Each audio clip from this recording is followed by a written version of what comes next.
Palmolive Soap, your beauty hope, and Luster Cream Shampoo for soft, glamorous, caressable hair bring you Our Miss Brooks, starring Eve Arden.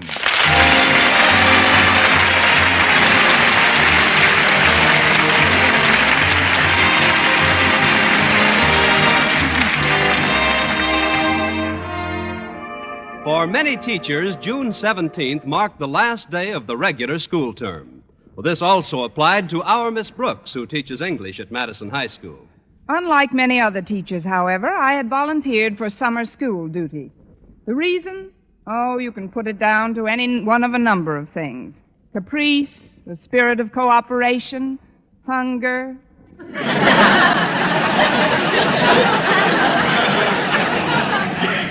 Anyway, I did look forward to a week's vacation before summer school started. So last Friday morning, I sat down at the table in Mrs. Davis's dinette and started to count the money I had saved during the past semester. Let's see now. 5, 10, 12, 16, 26. Oh, here's a 50. That's about it. Well, how much money have you got for your vacation, Connie? 76 cents, Mrs. Davis. Really? Where are you going? Oh, I haven't decided. They say Monte Carlo is lovely this time of year. I wish I could let you have some assistance, Connie, but I'm very short myself. Oh, I know. I could let you have the rent money I charged you for the last 2 weeks. Would you really, Mrs. Davis? Of course I would, Connie. Then I'm sorry I didn't pay it to you. Maybe there's some way you can earn some extra money in your spare time, Connie. I remember my brother Victor used to earn quite a bit of vacation money when he was only a boy. How, Mrs. Davis? Shoveling snow. Shoveling snow in June? No, in Juneau. He spent most of his vacations in Alaska. Oh.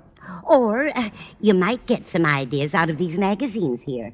They're just full of ads telling about spare time jobs. Now, see.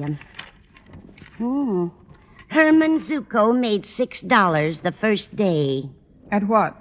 Popping corn on his own home popper.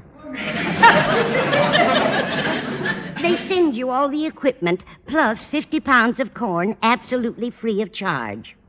All you have to do is mail them a deposit. How much? $245.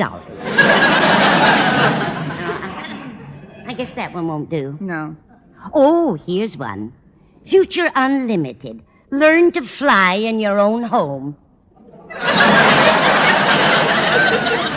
That's no good either. My room isn't big enough.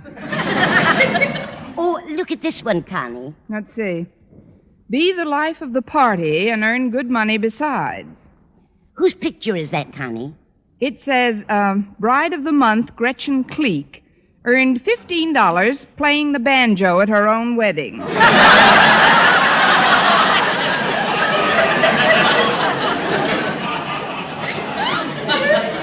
Well, there don't seem to be so many opportunities in this issue, Connie. Well, maybe I'll think of something on my way to school. Walter Denton's picking me up this morning. What's the matter with your car, Connie? I've had a little tire trouble, Mrs. Davis. Well, isn't your spare in good condition?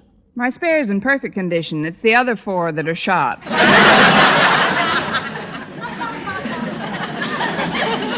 about another cup of coffee, Connie? All right, Mrs. Davis.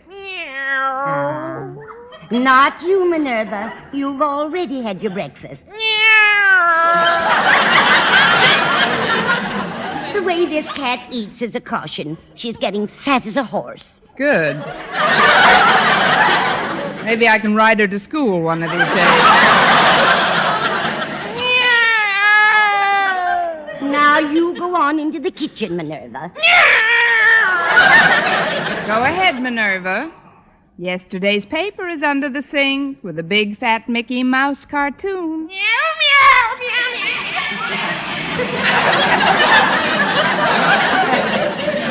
Oh, she's such a pretty thing. Yes, she is.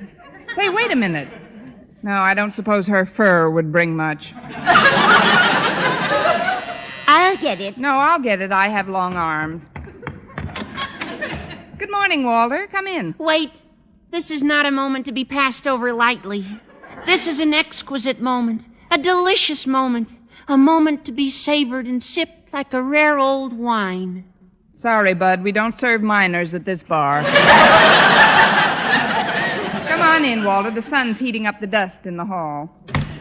Don't you realize, Miss Brooks, that there's nothing quite as wonderful as coming face to face with one's teacher on one's last day of school? Oh, yes, there is, Walter. What?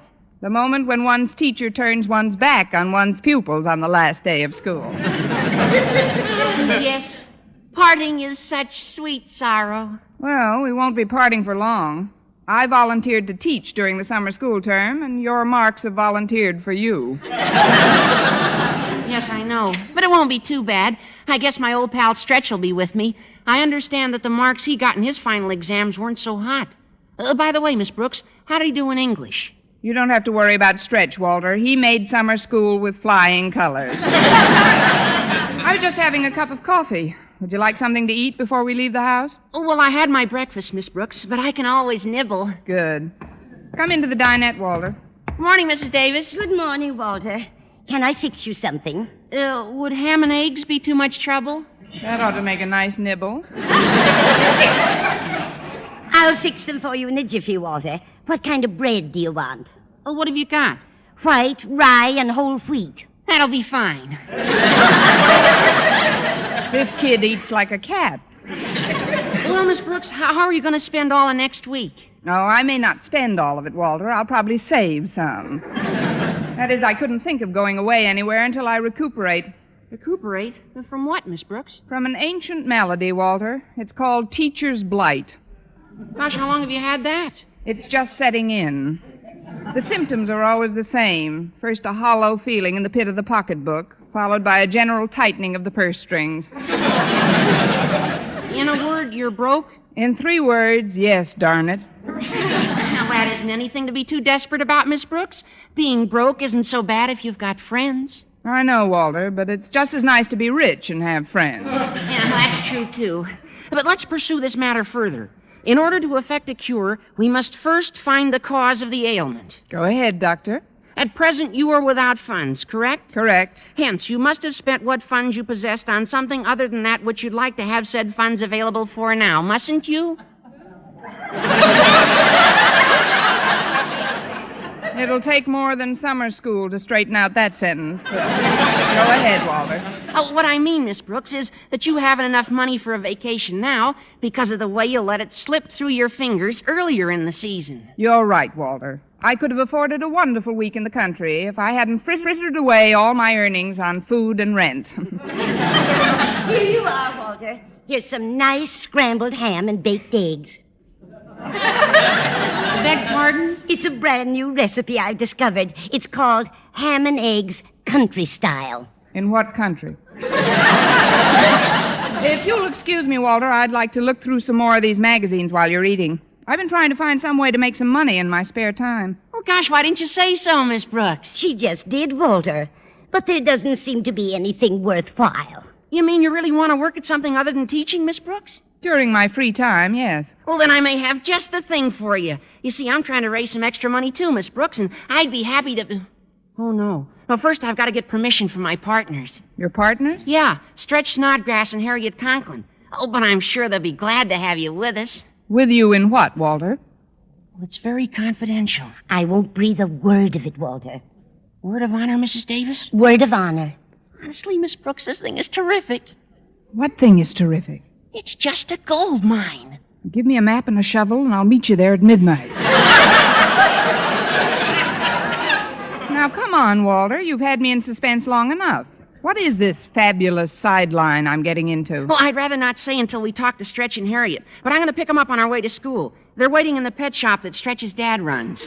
Oh, that reminds me. I've got to feed Minerva. Say, that's right. The poor thing hasn't had a square meal in 10 minutes. I'll take care of everything, Connie. You run along with Walter. And I wish you both a lot of luck in your new enterprise. Thanks, Mrs. Davis.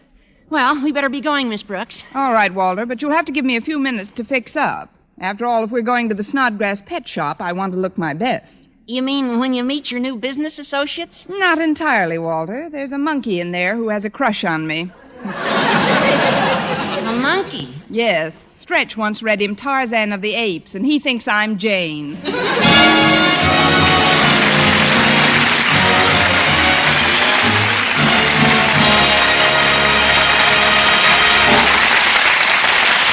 Our Miss Brooks, starring Eve Arden, will continue in just a moment. But first, here is Vern Smith. Here's wonderful news, ladies. Wonderful, wonderful news. Now there's something thrillingly new in Palmolive Soap's famous Beauty Lather. Yes, something thrillingly new. Palmolive's famous Beauty Lather now brings you new fragrance, new charm, new allure. Millions of women will prefer Beauty Lather Palmolive over all other leading toilet soaps the minute they try it. For Palmolive Soap's famous Beauty Lather now has a new, clean, flower-fresh fragrance. For new allure, new charm. So, ladies, forget all other beauty care and use Palmolive Soap the way doctors advised for a lovelier complexion. Just stop improper cleansing and instead wash your face with Palmolive Soap 3 times a day, massaging Palmolive's wonderful Beauty Lather onto your skin for 60 seconds each time to get its full beautifying effect. Then rinse. That's all. All types of skin, young, older, oily, respond to it quickly. Don't wait another day to try Palmolive's Beauty Lather. You'll be thrilled by its new fragrance, new charm, new allure. Thrilled again by the fresher, brighter complexion doctors prove may soon be yours. For new loveliness all over, use big bath-size Palmolive in tub or shower.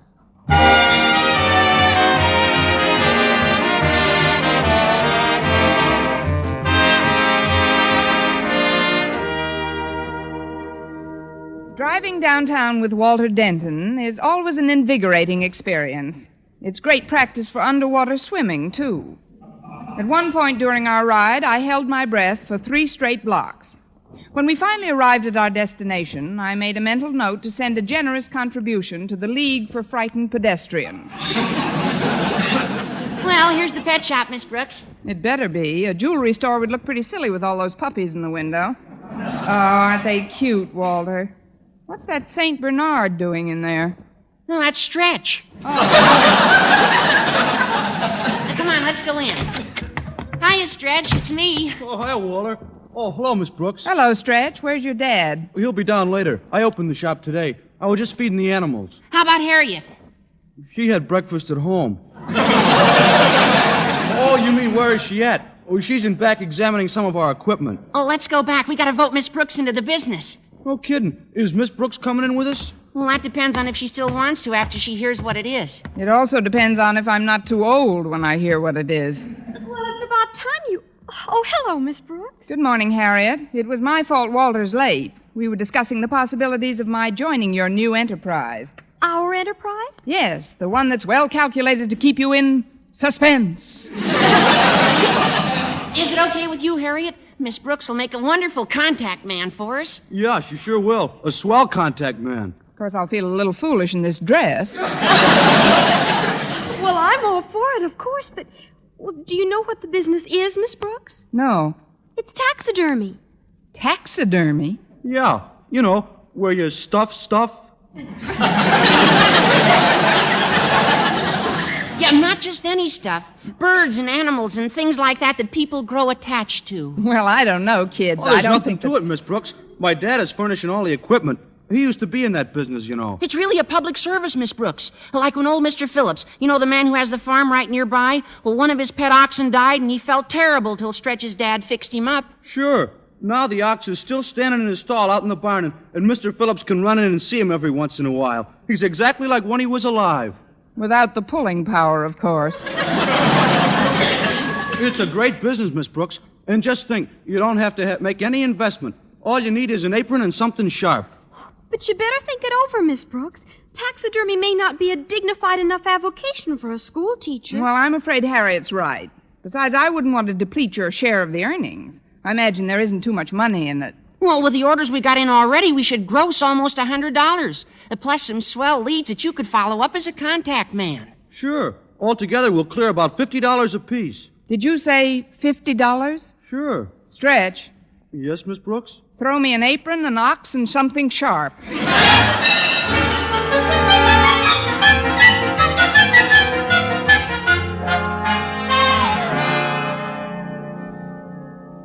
Although a little dubious about my new extracurricular activity, Stuffing Stuff Incorporated, I was determined to raise some extra money. I got my first opportunity as a taxidermy salesman during lunch period. Oh, excuse me, Miss Brooks, but I've got a wonderful lead for our new business. Really, Harriet? Who is it? My father. Your father? But you've got a moose head in your living room now. You mean he wants something stuffed? I happen to know that he caught a fish up at Crystal Lake yesterday, and he's entering it in his fishing club's annual contest this afternoon. Maybe you can sell him the idea of having it mounted. But why me? Why don't you sell him the idea? Because coming from me, the whole thing would seem like kid stuff to Daddy. But with you handling it, the whole project takes on weight. I guess this girdle has given up the ghost. Look, Harriet, your father's a pretty tough customer, and I'm not the logical contender. You shouldn't be afraid of Daddy, Miss Brooks. His bark is much worse than his bite. I don't know about that. A bite you can have cauterized. Please, Miss Brooks. Well, this is a great opportunity to get our business off to a flying start. Why, did he catch a flying fish? Say you'll take a crack at Daddy. Well, if you'll get somebody to hold him, if you think I ought to, Harriet, I'll talk to your father. Is he having lunch in the cafeteria? No, Miss Brooks.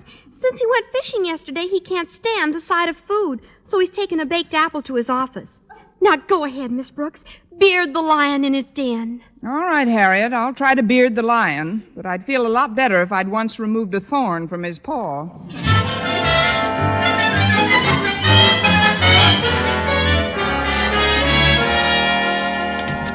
Excuse me, Mr. Conklin, could I see you for a moment? I suppose so, Miss Brooks. Have a seat. I'm trying to get this baked apple down. Who won the first fall? I heard you were a little upset lately. Yes, ever since my little expedition to Crystal Lake yesterday. But it was worth it, Miss Brooks. I landed a beauty, even though the lake got pretty rough for a while there. Oh, I know the feeling, Mr. Conklin. The last time I went fishing, it got pretty choppy. I'll never forget how that boat pitched and rolled and pitched and rolled. Oh, no.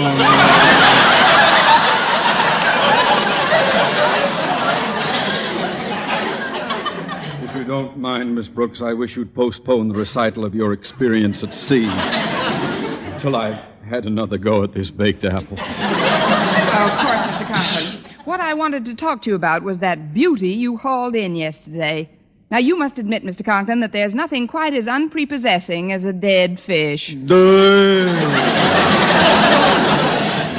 Miss Brooks, there must be something else we can chat about. Oh, this is important, Mr. Conklin. Do you realize that I can transform into a vibrant, beautiful object what is now nothing but a cold, gray, sodden mass? How, you ask? I do not. Well, I'll tell you. By taxidermy, Mr. Conklin. Take Mr. Phillips, the farmer. Months after it passed away, Mr. Phillips could still go out to his barn and see his pet ox standing there. Well, bully for him.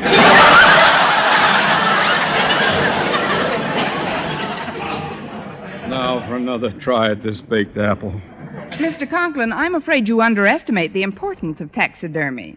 Have you any idea of what it takes to stuff an ox? Miss Brooks, would you like this baked apple? No, thanks, Mr. Conklin. I just had some stuffed peppers for lunch. Naturally. Now, what is all this nonsense about taxidermy? Well, frankly, Mr. Conklin, I'm trying to earn a little extra money in my spare time. But, Miss Brooks, taxidermy. Your fish will make a wonderful trophy, especially if it wins the contest this afternoon. But I'm not at all sure it will win the contest. It's only a 29-inch bass. Last year it took a 32-incher to win. Well, then you should turn the fish over to us before the contest. Taxidermy will make it even larger. I'm surprised at you, Miss Brooks. Stuffing fish. You, a public educator, stooping to such... larger?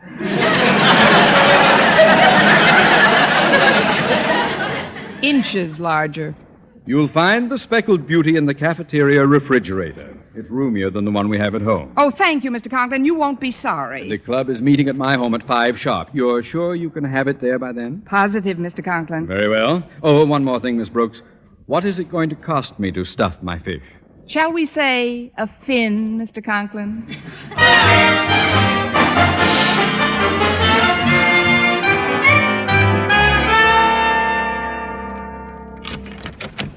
Mrs. Davis! Yoo-hoo, Mrs. Davis, I'm home. I'm in the kitchen, Connie. Then we're bound to run into each other. That's where this bass and I are headed.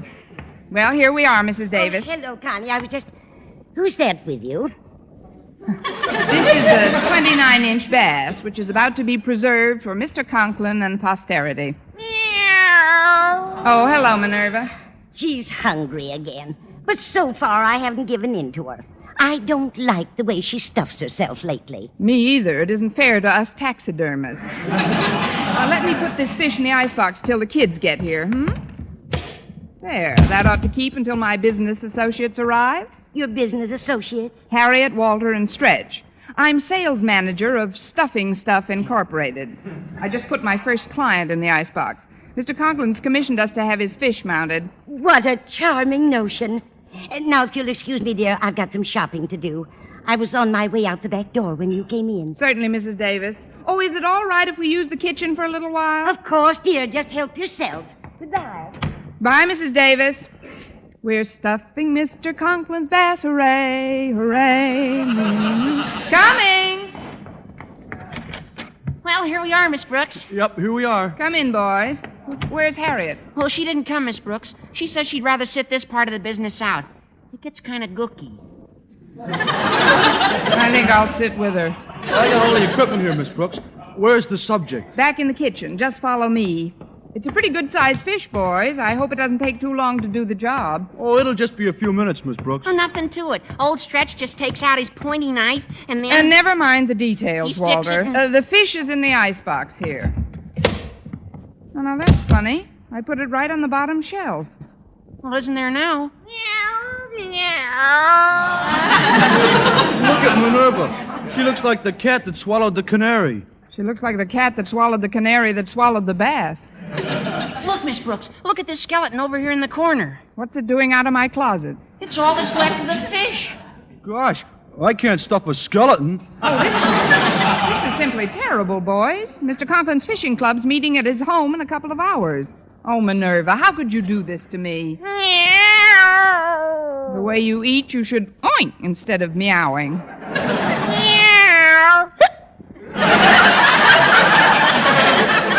Well, it serves you right. Now get out of this kitchen before I paste some fins on you and put you on a board. What do we do, Miss Brooks? There's only one thing we can do. You kids will have to run down to Hirsch's Market and buy the closest thing to a 29-inch bass that they've got. Oh, great, Miss Brooks. Mr. Conklin will never know the difference. I hope not. Now hurry. Come on, Stretch. Okay, Walter. Oh, just one thing, Miss Brooks. What color fish should we ask for? Color? Ask for, I don't know, bass color, I guess.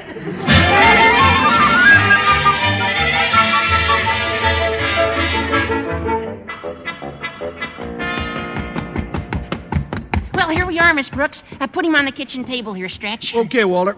There. I think the first thing to do is spray him with a bottle of sweet air. Wait a minute, he doesn't look as big as the one Mr. Conklin caught. Oh, don't worry about that, Miss Brooks. We bought a football bladder and a tire pump, too. It was Walter's idea. That's what it sounds like. Sure. We just stick the bladder in him and pump him up till he's the right size. But isn't that dangerous? Not if we're careful. Come on, Stretch. Let's get started. Okay, Walter. Flashlight, Flashlight, hammer, hammer. ice pick. Smelling salts? Don't look at this part, Miss Brooks. Don't worry, I won't. There. The rubber bladder's in. Now start pumping. There. Think that's enough air, Miss Brooks? Enough. If his eyes pop out any further, we'll be sued by Eddie Cantor.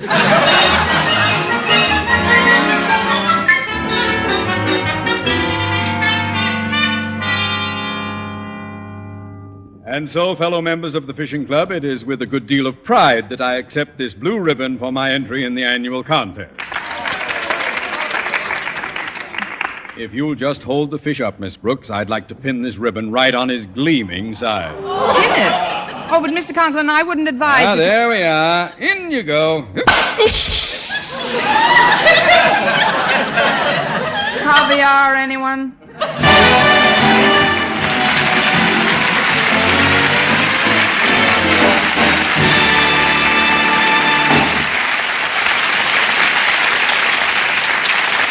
Eve Arden as our Miss Brooks returns in just a moment, but first... Dream girl, beautiful luster cream girl. Tonight, show him how much lovelier your hair can look after a Luster Cream shampoo. Only Luster Cream brings you Kay Daumit's magic formula blend of secret ingredients plus gentle lanolin. Gives loveliness lather even in hardest water. Glamorizes your hair as you wash it. Luster Cream, not a soap, not a liquid, but a dainty cream shampoo. Leaves hair fragrantly clean, free of loose dandruff, glistening with sheen, soft, manageable. Gives new beauty to all hairdos or permanents. 4-ounce jar, $1. Smaller sizes, either tubes or jars. Tonight, try Luster Cream shampoo and be a... Dream girl, beautiful luster cream girl. You owe your crowning glory to a luster cream shampoo. And now, once again, here is our Miss Brooks. Well, the fish blew up, followed shortly afterwards by Mr. Conklin. Thus ended the career of Constance Brooks, girl taxidermist. However, I was still determined to find some outside source of income. So when I arrived home, I started looking through the magazines once again. Well, Connie, have you made any vacation money as yet? No, I haven't, thanks to that hoggish cat of ours. Wait a minute. I've got it. What, Connie? The perfect business. Make violins in your own home. I'm going to start immediately. But, Connie, you haven't got any of the equipment. Oh, no? Here, Minerva. Here, kitty, kitty, kitty, kitty, kitty.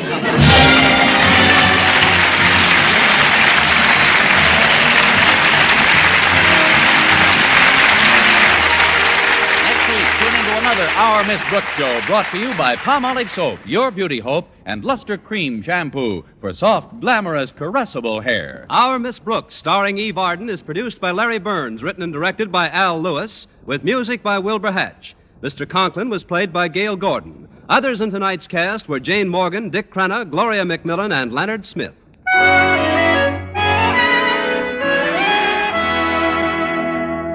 Men, do you shave with a lather or brushless shave cream?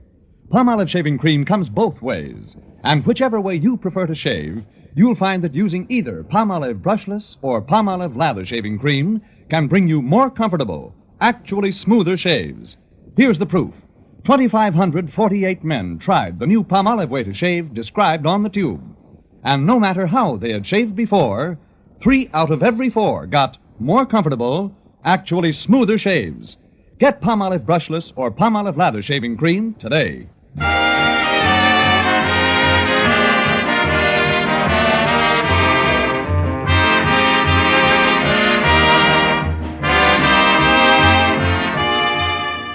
For mystery liberally sprinkled with laughs, listen to Mr. and Mrs. North, the exciting, fun-packed adventures of an amateur detective and his beautiful wife.